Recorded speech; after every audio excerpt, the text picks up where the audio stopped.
Scenario Excel শিটে একটি কোম্পানির একাধিক পরিস্থিতি অনুযায়ী প্রয়োজনীয় ফলাফল যাচাই করার জন্য সিনারিও ম্যানেজার ব্যবহার করতে হয়। প্রথমে আপনার একটি তথ্য সম্বলিত তালিকা প্রয়োজন। উদাহরণ হিসেবে বলা যায় একটি বুক স্টোরে বিক্রিত বইয়ের তালিকা।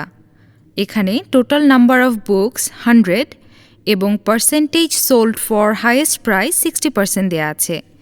এবার হাইয়েস্ট প্রাইসে বিক্রিত বইয়ের সংখ্যা বের করতে সেল C7-এ equals to B4 into C4 ফর্মুলাটি টাইপ করুন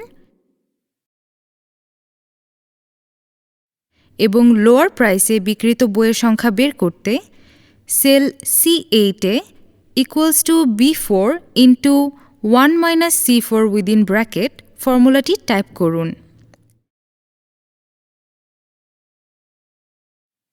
এরপর ইউনিট প্রফিট কলামে হাইয়েস্ট প্রাইসের ক্ষেত্রে 50 এবং লোয়ার প্রাইসের ক্ষেত্রে 20 টাইপ করুন।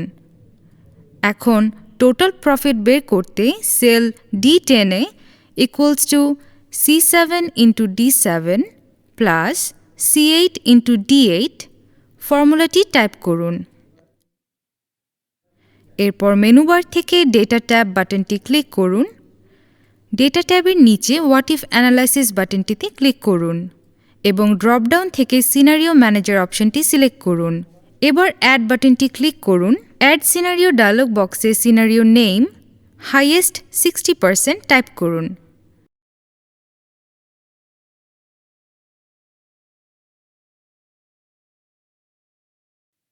চেঞ্জিং সেলসে সেল C4 সিলেক্ট করুন। এবার ওকে বাটনটিতে ক্লিক করুন।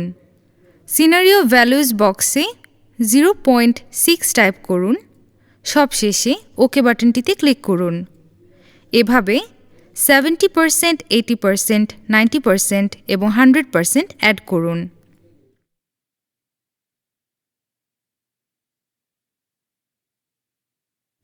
এবার আপনি চাইলে সিনারিও ম্যানেজার ডায়লগ বক্সে যে কোনো সিনারিও সিলেক্ট করে শো বাটনটিতে ক্লিক করলে সেল C4-এ পার্সেন্টেজ এবং সেল D10-এ টোটাল প্রফিটের পরিবর্তন দেখতে পাবেন।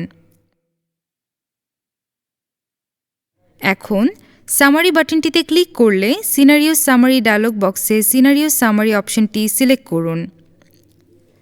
রেজাল্ট সেলে সেল D10 সিলেক্ট করুন। এখন সবশেষে ওকে বাটনটিতে ক্লিক করলে সিনারিও সামারি নামে একটি শিট ওপেন হয়ে একটি টেবিলে সিনারিও সামারি শো করবে। এখন আমরা দেখতে পাচ্ছি 80% বুকস হাইয়েস্ট প্রাইসে বিক্রি করলে টোটাল প্রফিট দাঁড়ায় 4400। এভাবে পাশাপাশি বাকি সিনারিওগুলোও দেখা যাচ্ছে।